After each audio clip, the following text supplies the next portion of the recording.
も勝つ。何としてでも生きる。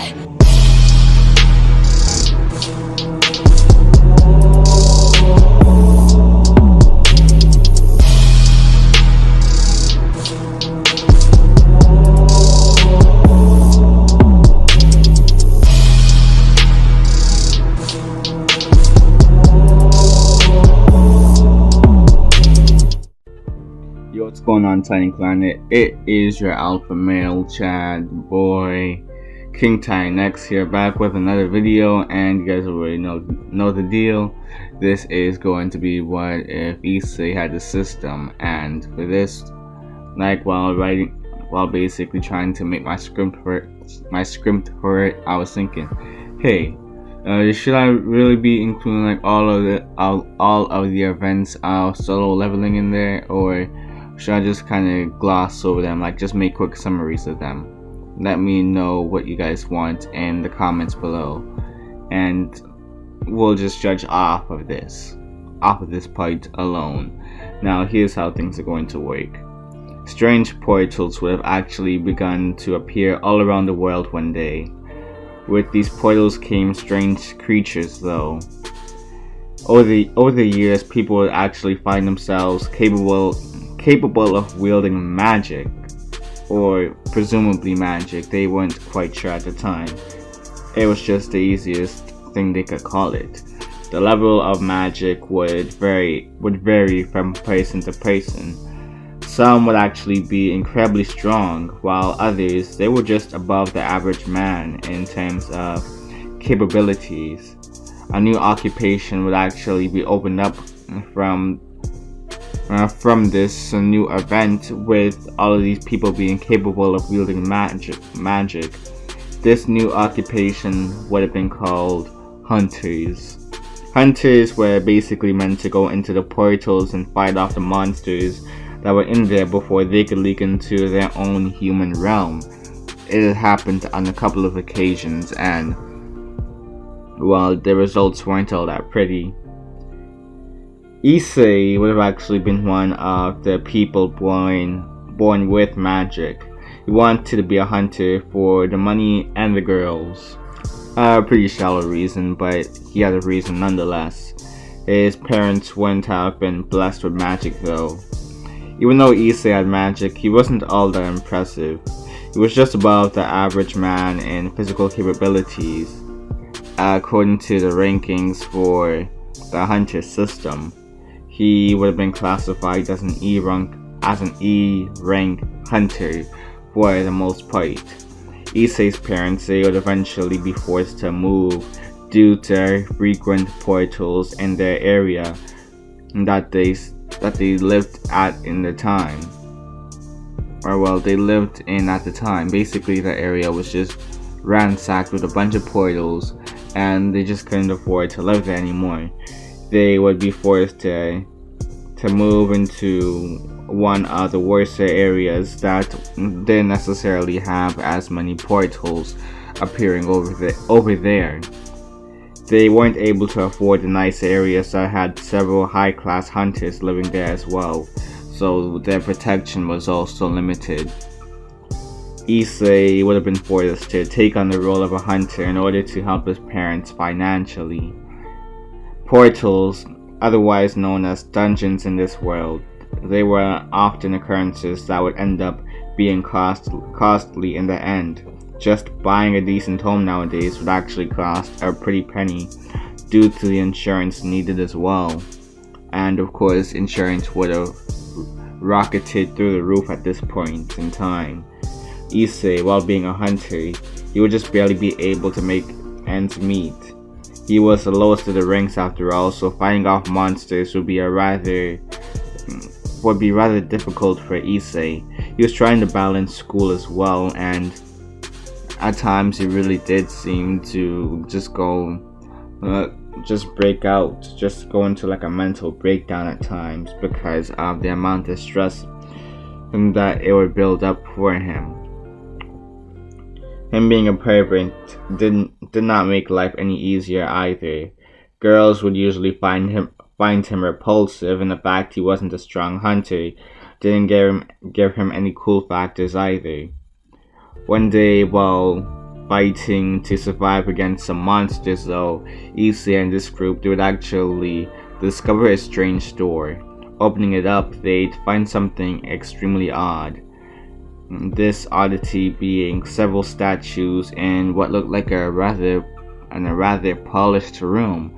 It was very unusual. It did not fit the theme of the rest of the dungeon at all. Some of the hunters would actually walk up to one of the statues. This statue would be holding up a book with some strange writing on it.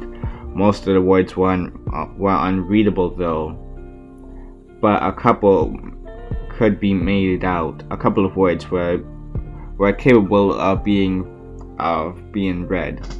Of being readable, I mean to say. These words being to worship, praise, and to prove your faith. They would be confused at first until the statues, they actually began to move.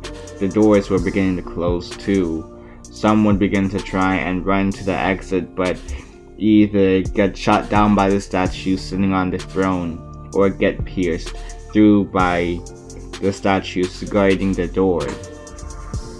Issei would have been panicking as well, until he tripped over himself. The throne statue was approaching Issei. He would be completely ignored though. Issei was in a bowing position. He would remember the words that were said before, with the first being to worship. He assumed that bowing was a form of worshipping, and to this giant statue. Issei would yell at the others to follow his lead after discovering this. Some would, but others, they would attempt to fight out the statue still. Well, a couple of others would try and follow up with a worship thing, but they would end up worshipping the wrong god. Essentially, they would try and they would basically try and praise Buddha or something. Issei would unfortunately have to witness the death of those people. They would have failed. They would have all failed in the end. Those who tried to fight out the statues, and those who just trying to keep praising them, keep praising their own religion as well, their own religious god. It would end up being futile in the end. Of course, when it came on to those who would try and fight off the statues, they would have ended up realizing that the statues were incredibly durable. It would have been a losing fight. These statues were too durable for them to even make a dent in. They would have been unfortunately killed off. The other hunters that bowed down, they were the ones that were spared. The ones that actually listened to Issei would live, but bowing basically wouldn't last for too long afterwards. After that part of the rituals was done with, the royal statue would begin to approach the remaining hunters now. They would actually begin to attack them as well now. Issei, he would be forced to get up as quick as possible. He noticed that the statues along the wall, they weren't moving, so he would try to run over to one of them as a form of protection. This one wielded a shield. All of a sudden, they began to move though, about to attack Issei. Issei would notice this, and he would quickly run away from their reach. One of Issei's crewmates, they would request for everyone to find a statue with a musical instrument though. They were under one that wielded a harp. Rather than attacking them, they were actually playing music. Issei, he would look around frantically until he managed to find one with a flute. Once he was able to hide behind that, he would end up hearing the music, and he would calm down a bit. A large altar would eventually arise though from the floor once they had passed that trial. Once they saw this, Issei would actually remember the last part of this apparent ritual, this being to prove their faith. The only conclusion Issei could come to was a sacrifice. It seems that a couple of others came to the same conclusion, judging by their reactions. The issue now would be to figure out who was going to be the brave soul to sacrifice themselves. The team leader would be the first one to actually go, seeing as how he was the one to have gotten them into this mess in the first place. He was concerned with the money they'd get from this mission dwindling if they didn't defeat the boss. He regretted those words, especially with all of the casualties they faced. So this was basically his way of repenting for his selfishness at the time. The altar needed more sacrifices though. Issei would be hesitant alongside the others, but he would eventually step forward as well. He knew everyone here had families after all. In the grand scheme of things, Issei was simply a lowly E-ranker, barely capable of anything, while everyone else was at least somewhat capable. They had families to go back to. Some of them were breadwinners after all, and some of these were like D and C rankers, so that meant that they would prove to have more worth to society than Issei would. He would hop onto the altar, and it seemed that this amount was enough. The doors would open up and everyone would quickly make their way out. The guards were starting to move again though. This time all of the statues were moving, getting closer to the altar. Issei's heart, it would begin to race here. He was the second to last person that needed to escape now, or else it would be certain death. The team leader would have ran out, being faster than Issei. Issei would attempt to run too, but the doors would have closed shut after his party captain just barely slipped past the doors. Issei would have been trapped here. The soldiers would begin to walk toward Issei. He would try to run, but he would get caught up in their line of action. Issei would get stabbed through the stomach, but at that moment, time seemingly froze for him. Some weird message would pop up in his line of vision. It would request for him to make a decision on whether he would become a player or not. If he chose no, then he would die in 0.1 seconds. Issei didn't really have much choice in the matter, so he would choose yes. Everything would go black for Issei though afterward. When he woke up, he'd find himself in a hospital, and to his surprise, there wasn't a giant gaping hole in his stomach. He would be confused as to what was going on though. His parents would arrive in the room and be overjoyed to see their son seemingly unharmed. Issei, he would be confused though, wondering what happened. They would explain how he was found unconscious in the dungeon and that he was brought to the hospital in order to get checked out. They were worried about him. Issei, he would remember how he was trapped back in that dungeon, and wonder how he was still alive, especially with how the last time he remembered, he literally got stabbed through the stomach. A message would appear once again in Issei's line of eyesight though, or like line of vision, however you guys want to say it. This time around, Issei would see it telling him to do some form of exercising, revolving around him doing a bunch of push-ups, like 100 of them. The same amount for sit-ups and like a 10-kilometer run.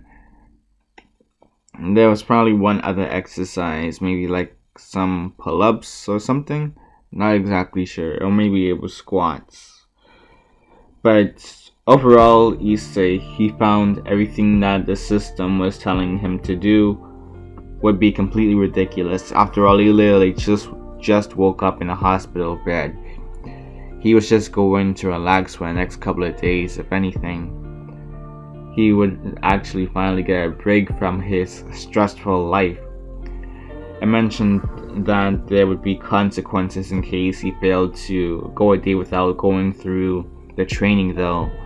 Issei, he didn't know what sort of punishment to expect though, and he wasn't planning on doing that exercise either, so he would end up just waiting the whole day out. The system would alert him of the fact that he had failed to complete his task. and therefore he would get his punishment. He would get teleported to a sandy wasteland, and the quest given to him now was to survive. Issei would be confused. He would raise an eyebrow, wondering what it meant by survive, until he saw what looked like a giant scorpion running his way. He would run for as long as possible, even when his legs felt like giving out on him at any moment. He would have passed, sure, but he would have also been traumatized. He didn't want to go back to that area. He would do his best to accomplish his daily quests and begin to even see improvements with his body over time as well. He was getting stronger and faster. He was even building up some muscle. One day he would be given a key by the system. The system would give him instructions on where he was to go in order to use the key. He would end up finding himself by the subway, and when stretching out the hand with the key, Issei would seemingly create his own gate. When entering said gate, Issei would find there was some dog creature waiting for him. He was forced to fight it. The system explained what their species was as well. They weren't anything special in terms of monsters. Issei would actually manage to take the monster down with a little difficulty, but he would find that wasn't the only one. More would begin to show up, and Issei would have to fend off against each and every last one of them. Their numbers were what was really troubling for Issei. They were relatively weak physically, but in packs, that was another story. Issei would find that he actually had some form of storage after defeating each and every last one of these wolves. Considering that they ended up leaving droppings, Issei had no problem taking them. That's when he would have ended up finding out about the storage part of the system that was apparently built into it. He would have actually found this to be quite convenient in holding all of the droppings he was getting from the creatures. He was still nerve-wracked over the fact that he was going through a dungeon by himself. More often than not, going through a dungeon, it would actually require a team after all. There usually needed to be a healer on every single team, but Issei, he was taking down monsters on his own left and right. Issei would have had some scratches on him, sure, and he was also bleeding a little, but he would push forward until he found the boss. He had already managed to take down all of the wolves at this point. When it came onto the boss, they weren't so easy to take down. Like the name suggested, they were of course the boss, the strongest of all of the enemies here. Issei would find it to be his most difficult fight yet, but he could tell it would be worth his while if he defeated this gatekeeper. Issei could tell he was going to get stronger from this system, and that once he defeated this boss, exponentially stronger actually, he could tell from beforehand that he was getting stronger. He was wondering just how much stronger he would get now. He remembered how weak he used to be in comparison to now. He never wanted to go back there. His former self was barely able to handle some of the weaker monsters, such as goblins, but now he managed to take down several wolf creatures, and he wasn't already dead while fighting the boss. That already showed signs of major improvement. Issei felt that he could get even stronger from here though.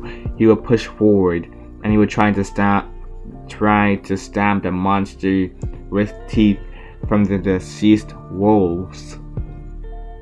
It wouldn't take down the boss right away, but it was slowly beginning to dwindle their health.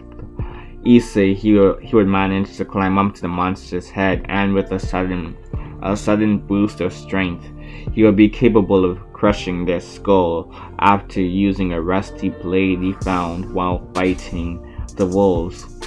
Issei would be exhausted, but he would cheer over the fact that he was capable of actually killing a boss, especially on his own, not even any sort of group effort. He managed to kill some sort of boss on his own. That was quite an achievement in Issei's book, and the system would even award him quite heavily in all honesty. Well, from Issei's perspective, that was. The system would award him with some items such as a blade with a poisonous effect made from the boss he had just fought, and a bag which seemed to be a double-edged blade. The substance within it could make his skin stronger, but due to the poisonous nature of it as well, his muscles would be permanently weakened. Issei would take the blade, but he would leave the bag in the storage for a later date. Issei would leave and continue training with the system, eventually growing to the strength of a B-rank hunter. It would have been just in time for the next school year too. Issei, he wouldn't have realized it at the time, but he had grown taller and actually gotten more muscle onto his frame as well. Beforehand, he was quite scrawny and short as well. Now, he was barely recognizable with his sharper features. Matsuda and Motohama, they would actually be sure to point it out when Issei greeted them. They were barely able to recognize him at first either. They were barely able to recognize Issei until he greeted them and they heard his voice. They were like, there is no way that you could have gotten such a major growth spurt in just one summer. Girls would have been surprised to find that it was Issei Hyodo, one of the biggest perverts at their school. He was more appealing in their eyes now, but his perverted ways, it would still push them away. Issei, he would begin to show a different side to himself throughout the school year. It seemed like his appearance wasn't the only thing that changed. While he was a pervert still, he was far more seclusive with it. He'd settle for just simply buying magazines for the most part, and this new aura that he had, it would actually even affect his friends as well. Issei would be seen going on more dates throughout the school year, making the other boys envious of Issei. The girls had become more comfortable around Issei after he had stopped being such a major pervert. It really did seem that he had gone through some growth and development, not even just physically but mentally as well. During this summer, they wondered what could have gotten into Issei, but they weren't really complaining. Issei was much more desirable in their eyes, and the boys, they would try and catch up with Issei. With Issei, they would simply try and better themselves in order to compete with Issei Hyodo, who was basically quickly becoming the new prince of Kuo Academy. Issei, he would go through more dungeons and he would begin to actually collect a good sum of money for once in his life with how much more capable he had become in combat. Matsuda and Motohama, though not blessed with magical enhancements, they would try to keep up with Issei by joining some sports and clubs as well. They were still pervert, sure, but they didn't have as much time to peek at the girls' locker room. They felt like they had way more purpose right now. One day, Issei, he would actually get approached by a girl with black hair. She would end up introducing herself as Yuma, and that she was apparently new to the school. She was wondering if Issei could help her find her classes.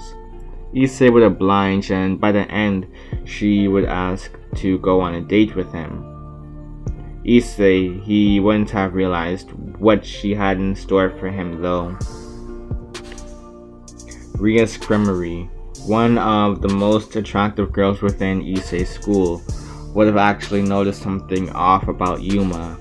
She would try and keep close watch of the two. Issei was none the wiser though. As far as he was concerned, while he was on his date with Yuma, it seemed to be completely normal. It was quite enjoyable actually. It was only when they were walking through the Pike at night did their atmosphere begin to shift. She would ask Issei a question, that being, well, "Would you die for me?" Issei, he would immediately say no though. Before he could elaborate, he would dodge an attack from the girl. She was now dressed in leather, and for some reason, she had black feathered wings as well. He was confused. Was she a monster, or was this just her magic? But even then, what sort of magic would allow her to grow wings though? He was heavily confused, but Yuma would end up revealing her real name to be Rainier, and that she found Issei to actually be quite pathetic. She would mention how he had some good reflexes, sure, but it meant nothing in the end. Even if she genuinely wanted to date him, during the date she found him to be too soft. She liked men that would usually take charge after all. Dominant men, you could say. Issei was far too submissive in her opinion. Issei would dodge more light spears from the girl before he found an opening. He would rush in faster than she could see, and he would slice her with his dagger. It would have been shallow, but the poison's effect would actually begin to take place instantly. Her veins would begin to bulge as she screamed bloody murder. Once Rainier died, Issei, he would find that he had leveled up according to the system. Issei would sigh and leave the corpse to the girl. Rias would have teleported over to the Pike not too long after Issei left, expecting to see him bleeding out. Instead, she would see Rainier's corpse with her veins still bulged out. Rias would question who was capable of doing this. She would begin to think back to Issei and admit that he did emit a stronger presence than most of the kids within their school, but she never expected for him to actually be strong enough to take on a fallen angel. She supposed those hunters had really begun to step up their game within recent years. Rias wanted him to be part of her peerage as soon as possible now. She was curious as to what Issei really was. His aura, now that she was really thinking about it, did not match up with the rest of the hunters. It seemed more mysterious in a way, almost unbefitting of a human. It seemed to be beyond that, and she wanted to know more. She wanted to get that sort of being onto her peerage. That way, she would become an even more powerful king, have an even more powerful peerage, and be able to take down that not even rotten, but just that annoying dude by the name of Riser. She was not interested in getting married to this guy at all, after all. And yeah, that's basically how we're going to end this fight, people. Now I got a couple of questions for you. Should I really focus on the arcs, like with all of the dungeons and all of that, or should I just kind of mention them, talking about like Issei's power-ups along the way, or like go full detail with the stories, with the arcs about Issei having to go in each of these dungeons, basically level up each time, and kind of mention Rias's team as well, how they end up getting affected, or. And also another thing I have to ask is, like, I noticed there were a couple of comments mentioning how Issei should become like the monarch of destruction, the dragon monarch, basically, and terrors. I'm like, you see, I would do that, but maybe like for a different what if. So like, if you guys got any suggestions on how I could do that, for a different what if, leave them in the comments below, because like, I'm looking at how the monarchs are, and basically they just take over their hosts most of the time, with Ashbourne being the exception. That and Antera is basically a difficulty finding a strong enough host for the longest too. So like, you guys leave your suggestions in the comments below on how I could do that, and I may take that up one day. Although like, trying to make a thumbnail for that would also be pretty hard with all the images I keep finding on Google. They kind of trash, bro. So yeah, it is your boy King Ty next signing out. You guys already know the deal. If you like the video, if you guys really like my content, been rocking with my content for a little while, and you ain't subscribed, then what you doing? Also, just hit that notification bell as well, please. On top of that, also share, comment. It helps with the algorithm. Yeah, peace.